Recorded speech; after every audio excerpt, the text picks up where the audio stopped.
Hello students, welcome to Hiba Max. 10th standard science examக்கு ரொம்ப சீரியஸாக prepare பண்ணிட்டு இருக்கீங்க. ஏன்னா வெறும் 1.5 நாள் தான் இருக்கு. இதில் எப்படி நான் முடிக்கிறதுன்னு கஷ்டமாக இருக்கும். பட் பரவாயில்ல, நம்மளால் அதை முடிச்சிட முடியும். போர்ஷன்ஸ் கம்மி தான். ஆல்ரெடி 10th ஸ்டாண்டர்டு மேக்ஸுக்கு நான் ஒரு செட் ஆஃப் இம்பார்ட்டன்ட் கொஷின்ஸ் கொடுத்துருப்பேன். அதுலேருந்து நிறைய கொஷின்ஸ் வந்திருந்தேன். நிறைய பேர் வாட்ஸ்அப்பில் மெசேஜ் பண்ணிங்க. Thank you so much. அண்ட் அதே மாதிரி சயின்ஸுக்கும் இப்போ இம்பார்ட்டன்ட் கொஷின்ஸ் கொடுக்குறேன். சரிங்களா? இதில் இருக்க கொஷின்ஸ் எதுவுமே நீங்கள் ஸ்கிப் பண்ணிடக்கூடாது. நீங்கள் ஸ்கிப் பண்ணாமல் எல்லாமே பார்த்தீங்கன்னா கண்டிப்பாக நாளைக்கு கொஷின் பேப்பர் உங்களுக்கு ரொம்பவே ஈஸியாக இருக்கும். இதில் நான் நியூமெரிக்கல் ப்ராப்ளம்ஸும் கொடுத்துருக்கேன். ஒரு சில லெசனோட ஹாட்ஸ் கொஷின் கொடுத்துருக்கேன். எந்த லெசனுக்குலாம் நான் ஹாட்ஸ் கொடுக்கலையோ அதெல்லாம் ஃபுல்லாக பார்க்கணுன்னு அர்த்தம். சரிங்களா? ஒரு சில லெசனில் வந்து எல்லா கொஷினுமே இம்பார்ட்டண்ட்டாக இருக்கும். நீங்கள் ஒன்று விட்டால் கூட மேபி நமக்கு அது வந்துடலாம். அண்ட் ரொம்ப ஈஸியாகவும் இருக்கும். நம்ம தான் யோசிச்சுட்டு இருப்போம் கஷ்டம்ன்ட்டு. பட் ஒரு வாட்டி நீங்கள் படித்து பார்த்தீங்கனாலே போதும்.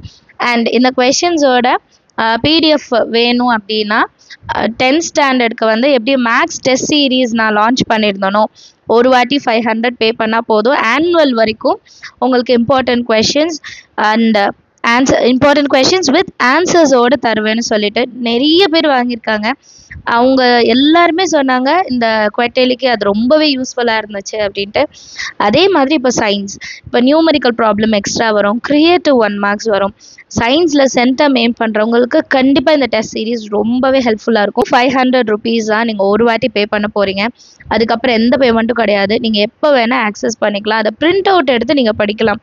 இப்போது சயின்ஸில் ரொம்ப லோவாக இருக்காங்க, ஸ்லோ லேர்னராக இருக்காங்கன்னா அந்த இம்பார்ட்டன்ட் கொஷின்ஸை மட்டும் நீங்கள் எடுத்து கொடுத்து ஒரு ஸ்டடி மெட்டீரியலாகவே நீங்கள் வந்து படிக்க வைக்கலாம். சரிங்களா? ஸோ இந்த டெஸ்ட் சீரீஸ் வேணும்னா நான் டிஸ்கிரிப்ஷனில் வந்து வாட்ஸ்அப் நம்பர் கொடுக்குறேன், ஸ்க்ரீன்லேயும் கொடுக்குறேன். 10th சயின்ஸ் டெஸ்ட் சீரீஸ்னு ஒரு மெசேஜ் அனுப்புங்க. நான் உங்களுக்கு லிங்க் எல்லாமே அனுப்பிச்சிடுறேன். நீங்கள் ரெஜிஸ்டர் பண்ணி நீங்களே அந்த வெப்சைட்டில் பர்ச்சேஸ் பண்ணிக்கலாம். சரிங்களா? கண்டிப்பாக அது உங்களுக்கு ரொம்பவே யூஸ்ஃபுல்லாக இருக்கும். இப்போ இந்த இம்பார்ட்டன்ட் கொஷின்ஸ் எல்லாம் நீங்கள் ஸ்க்ரீன்ஷாட் எடுத்துக்கோங்க, சாப்டர் நோட் பண்ணிக்கோங்க. நான் நம்பர்ஸ் தான் கொடுத்துருக்கேன். தமிழ் மீடியம் பசங்களும் எழுதிக்கலாம்.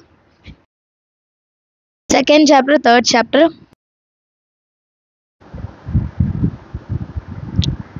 Next 4th chapter, 7th chapter. சயின்ஸுக்கு ஸ்டடி பிளான் கொடுத்துருக்கேன் டைம் டேபிள் வைஸ். அதை மறக்காமல் ஃபாலோ பண்ணுங்கள். கண்டிப்பாக அது ஹெல்ப் பண்ணும்.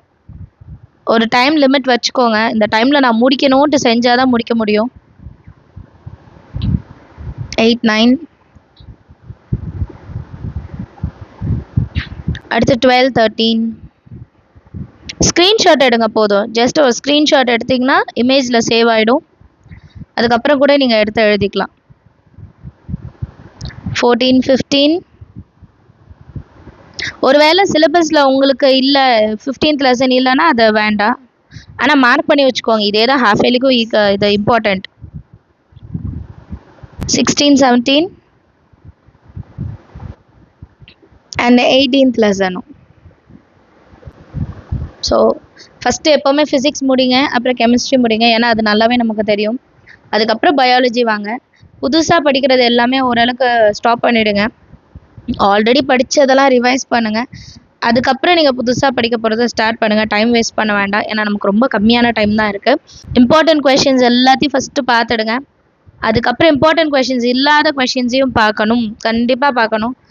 ஏன்னா நம்ம வந்து டிஸ்ட்ரிக்ட் வைஸ் கொஷின் பேப்பர்ஸ் மாறுது. நேற்றுக்கே எனக்கு வந்து ஒரு 6 செட்டுக்கு மேலே கொஷின் பேப்பர்ஸ் பசங்க அனுப்பிச்சிருந்தாங்க. இப்போ ஒரு கொஷின்லேயும் டிஃப்ரெண்ட், ஒரு கொஷின் பேப்பர்லேயும் டிஃப்ரெண்ட் கொஷின்ஸ். அதில் வந்து ஒரு சில கொஷின்ஸ் இம்பார்ட்டண்ட் இல்லை அப்படின்னு வர்றது வந்து ஒரு கொஷின் பேப்பராக வந்திருக்கு.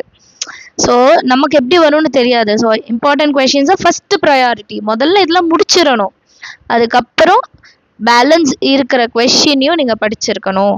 சரிங்களா? எப்போவுமே நான் இதை சொல்கிறது தான். இம்பார்ட்டன்ட் கொஷின்ஸ் மட்டும் படிக்கக்கூடாது. இம்பார்ட்டன்ட் கொஷின்ஸுக்கு ஃபஸ்ட் ப்ரையாரிட்டி, முதல்ல அதை முடிச்சிருங்க. அதுக்கப்புறம் பேலன்ஸ் இருக்காது. அண்ட் சயின்ஸில் 1 மார்க் ரொம்பவே முக்கியம்.